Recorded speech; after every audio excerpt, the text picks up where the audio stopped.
Een jaar of 10 geleden, toen was er nog niks mis. Was naar ik huizen lopen, klein droog van de vis.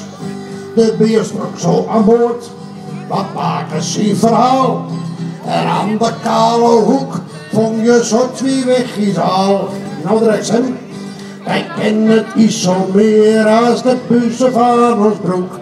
Van Korvederzand tot de Rotterdammerhoek. Van diepste in de Kruil tot in de Markerwaard.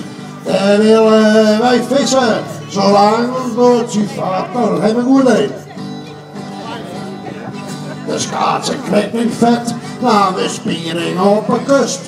Soms is het vuur zo vol, het lied krijgt een grote wust. Dat schip weer op een helling, het spul moet in de teer. Want in een gatjepan kom ik niet op het isomeer, dan gaat hij weer hoor. Wij kennen het isomeer als de bussen van ons broek. Van Korvederzand tot de Rotterdammerhoek. Van diepste in de Kruil tot in de Markerwaard. Daar willen wij vissen, zolang ons bootje vaart. Maar ja, een jaar of 20 geleden, toen zette het zich al in. De visserij werd steeds minder. Ze winnen van het ministerie minder in netten in zee, maar binnen steeds meer. De aalscholven spullen, nou van ons vette aal. De stropen skulen beers, het is niet meer normaal. De zee die is haast leeg, wij werken onze bult.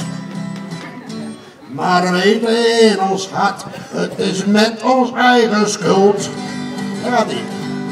Wij kennen het isomeer als de bussen van ons broek. Van Korvederzand tot de Rotterdammerhoek. Van diepste in de Kruil tot in de Markerwaard. Daar willen wij vissen, zolang een bootje vaart. En dan keer nog harder. Wij kennen het isomeer, ja wij gaan niet beloven hoor. Ja, daar gaat hij weer. Wij kennen het isomeer als de bussen van ons broek. Van Korvederzand tot de Rotterdammerhoek. Van diepste in de Kruil tot in de Markerwaard. Daar willen wij vissen, zolang ons bootje vaart. Iedereen fijne visserij daar.